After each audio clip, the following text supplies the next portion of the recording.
है everyone, this is doctor मान और आज के वीडियो में हम बात करने वाले हैं ड्राई सॉकेट के बारे में। ड्राई सॉकेट बेसिकली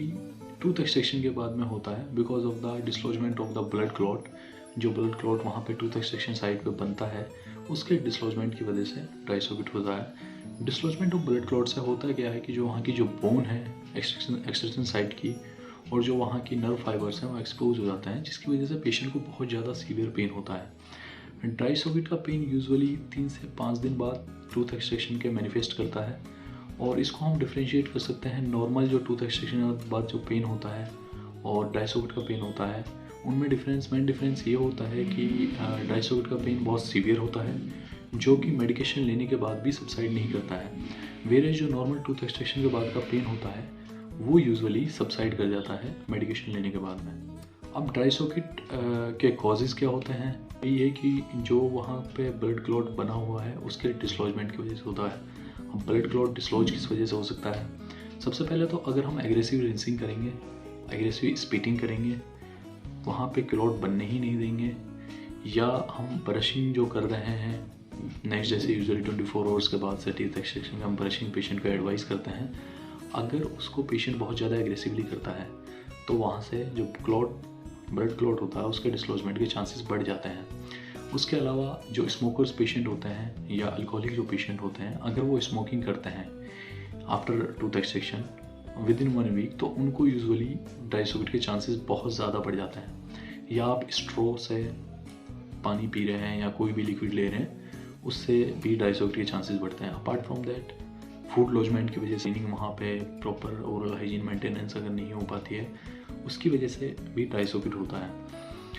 पेशेंट अगर किसी डेंटिस्ट के पास में या किसी ओरल सर्जन के पास में अगर आ रहा है ड्राई सॉकेट का, सबसे पहले तो हम उसको डायग्नोज कैसे करें कि ड्राई सॉकेट ही है या पेशेंट नॉर्मल पेन को ही ड्राई सॉकेट का पेन समझ रहा है। तो ड्राई सॉकेट का पेन यूजुअली 3 से 5 दिन बाद मैनिफेस्ट करता है एक्सट्रैक्शन के, और इसका जो डिफरेंस होता है नॉर्मल पेन और ड्राई सॉकेट के पेन में,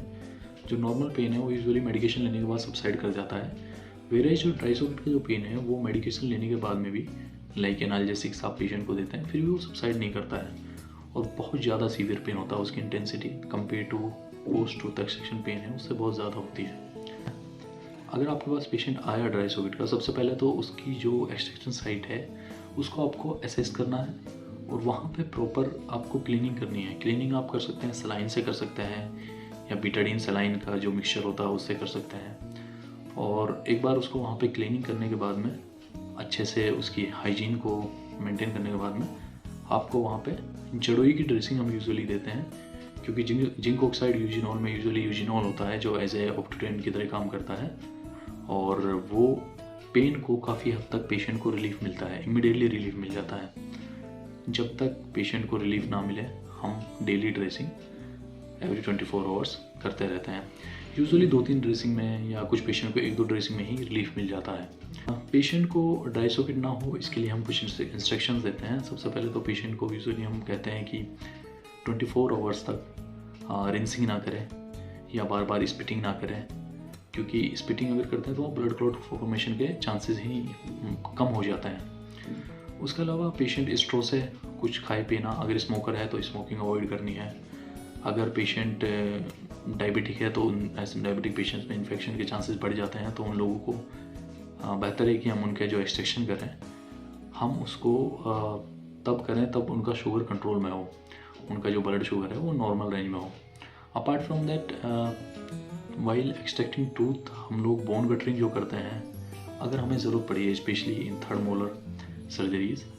तो अगर वहाँ पे बोन गटरिंग हम कर रहे हैं तो हम कोशिश करें कि प्रॉपर इरिगेशन के साथ बोन गटरिंग करें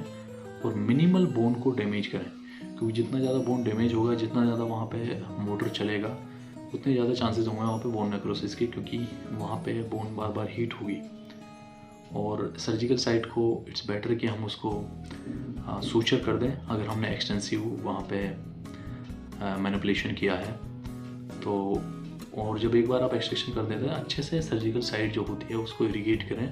ताकि वहाँ पे जो भी इन्फ्लेमेटरी मीडिएटर्स हैं या कोई वहाँ पे बोन पार्टिकल है या टूथ पार्टिकल है वो अच्छे से फ्लश आउट हो जाए।